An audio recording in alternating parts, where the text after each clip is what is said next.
love it. The calls. You'll eventually get the 20% back. That Silver Connect card is going to pay her co-payments. Remicade, I believe, is an injectable, and her hospitalization co-payments. And tell them to turn his Part B on.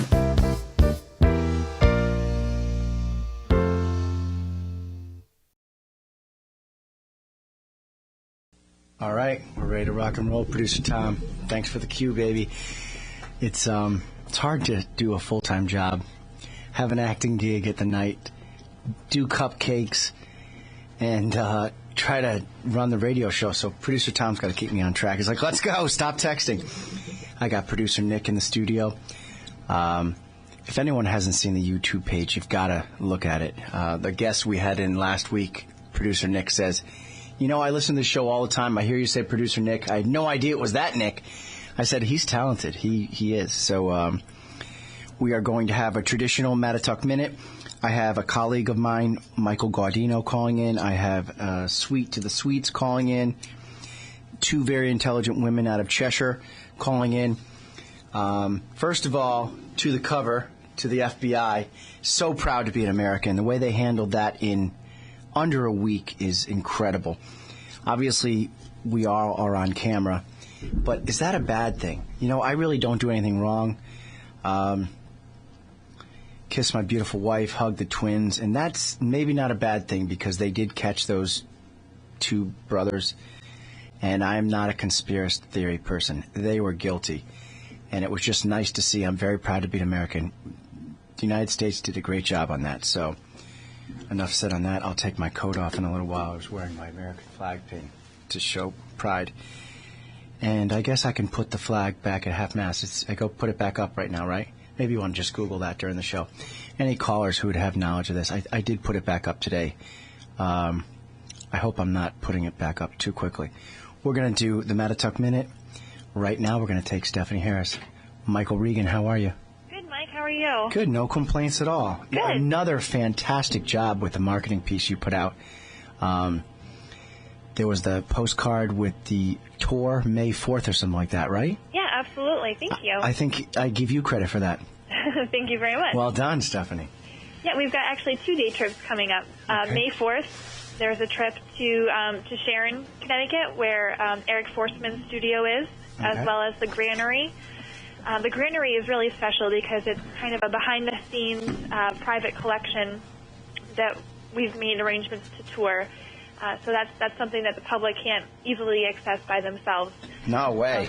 Yeah, so Bob and Stephanie Coakley set that up, and we're really excited to be able to view that private collection. And I believe the public is invited, correct?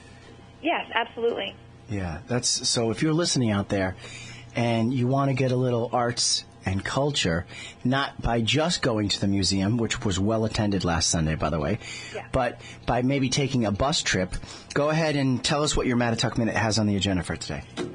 Well, this weekend we've got 2 programs, one on Saturday and one on Sunday.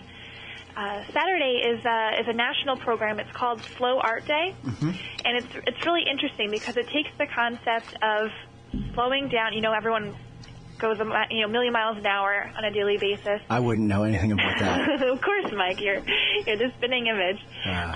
But coming to the museum and really slowing down and not running through a whole gallery and trying to take in a whole gallery's worth of work, but looking at 5 to 6 pieces of work and sitting there studying it. They say that it takes several minutes of just looking and analyzing one particular piece to really, get a sense of what it is and see all the nuance and understand what the artist was coming from. So that's the whole idea behind this Slow Art Day program. And Stephanie Coakley is going to be, bringing us through 5 different pieces here at the museum in our private collection. Okay. And then there's going to be a boxed lunch and an active participation and discussion on those few pieces and what everyone thought and what they really gleaned from the afternoon. So I think that'll be something different for us. Wow, you guys are really taking a proactive approach here. Yeah, Stephanie, I guess she's done this before at other museums, and she saw that the date was coming up, so we're going to give it a try here this year. And how about all the kids running around laughing, building the robots last Sunday? That was awesome. It was incredible. We were so thrilled at the amount of families and the kids that came by and participated and interacted with the exhibits, and then they went out to the art truck and made their own robots to take home, which was really exciting. Sure was.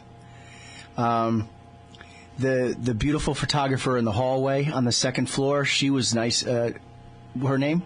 Joy Bush. Yeah, Joy Bush. You introduced me to her. Yes, she's been taking photographs of Holy Land.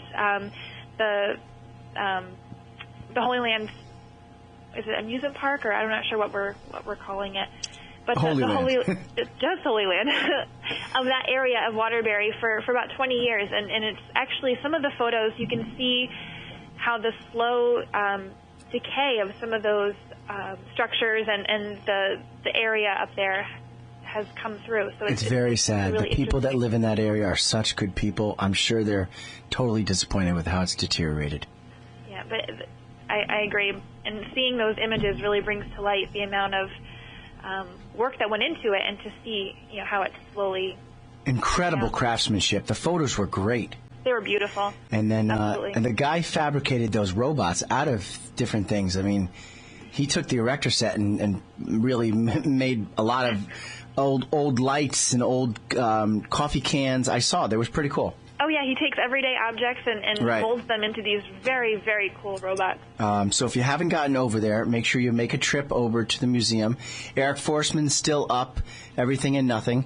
You've got the bots on the second floor rooftop, and then you've got the photographs in the staircase. Absolutely. All right, good Mattatuck Minute. Appreciate your time. Thank you, Mike. My pleasure, Stephanie. Stephanie Harris, Mattatuck Minute. I always like to plug the museum. If you haven't been over there, get over there. Admission's free, but please try to drop a couple bucks in the box. All right, I have now on a more insurance/HIPAA compliant note, I have a good friend of mine, Michael Gaudino. He and I have known each other for about 5 or 6 years. Michael, how are you, sir? Hey, Michael, how are you? Good. Okay, I have Michael Gaudino, Gaudino, of ProConversionCorp.com. Go ahead, Mr. President. How's the company work? Well, excellent, Michael. Well, thank you for having me on the show. I certainly appreciate it. ProConversions is a document management integrator. I've been in the document management industry for about 20 years. Okay. I worked at Bowie, Bell & Howell for many of those years in the production scanner side of the business. So I'm very well versed in production scanning and how to transfer paper to image. And then from there, I've gotten into the document management and front-end capture as well as indexing space, which leads me to the healthcare and HIPAA compliance, which is kind of where, our discussion came out of. Absolutely. Many of our solutions are many of the hospitals and healthcare clients that we deal with have a HIPAA compliance to be able to provide information and keep and store information long term. They also are required to provide their patients with notices of privacies and to get essentially signatures on these, and we can do that electronically with many of our solutions, which essentially takes the paper out of the picture. So my history super convenient. Yeah, my history comes from, the scanner and hardware side, but now have, with ProConversions, we've really went into the software part of the business, and we offer our clients both services, the ability to scan documents and put them into a HIPAA-compliant back-end document repository, as well as we offer our clients the ability to now capture the data on mobile tablets and their mobile devices in the field electronically and submit that to the same document management and back-end repositories. So my listeners out there, if you're in control of the documents and it's just getting overwhelming with the medical records in paper, this ProConversionCorp.com, it's a good idea at least to consult with you, correct? Absolutely. And just to give you an example, the EMC platform that we work with is called Application Extender. It's the underbelly of Cerner's medical application, which many of the hospitals and I'm sure many of the healthcare clients are familiar with Cerner as a name. Well, they use the same application that we represent. So if you go to our website, again, ProConversions Corporation, ProConversionCorp.com, right, www. Yep. you will actually see the EMC document management suite of products, the same product that Cerner is using in their own applications. And you're local. You're right here in Watertown. Local, Watertown, Connecticut, and we have the EMC is just one of our applications. We deal with at least my experience brings me the experience from front-end capture. So if you have any documents that you're looking to get into to a logical back-end system, the key to it is putting it through a portal so that you can index everything correctly. And kind of what that means is, how am I going to find it later on downstream? Right. Where can I get it out of the archives that I can bring it up quickly? Well, and how can I do it? And logically, how can everybody in the enterprise understand where it's going to be? So it's not just I store it in my network share and it's here and I know where it is, right? I'm storing it based on a governance, based on some rules, and we call it taxonomy. And that taxonomy essentially allows you to store documents and your content in a spot, in a location that makes it retrievable to everybody in the enterprise, whether you're an executive, or anybody in between, all the way down, to whomever. Sure. So the goal is to not put it in one location where I can find it. It's to put it in a document management system where it's retrievable by indexes, document numbers, dates, times, things like that. You know what I felt was impressive, and one of the reasons I had you on the show is yesterday during rehearsal, you and I were speaking, and you're saying, say a doctor or a group of doctors are at a conference and there's something they need to access with their smartphones. They can actually use your software to get the information and make a decision right away from their phone. Yeah, so we enable the content. So we'll enable their particular content where their documents reside to mobile applications, and we do this seamlessly. We build an application, and once it's built, it works on all 4 mobile applications. So if the doctor's using a BlackBerry device or a Microsoft tablet or a Apple tablet, it doesn't matter. Once we build it, the solution works on all of those, and it's optimized for viewing. So perfect example, you're at some seminar somewhere, and you get a call, and you need to go look up some type of information or view a document that's in your repository. You can do that based on signing in and having your user rights, and it's encrypted and it's under HIPAA compliance that you have to in order to sign in. But once you sign in, now you can view all of those particular records you're looking for.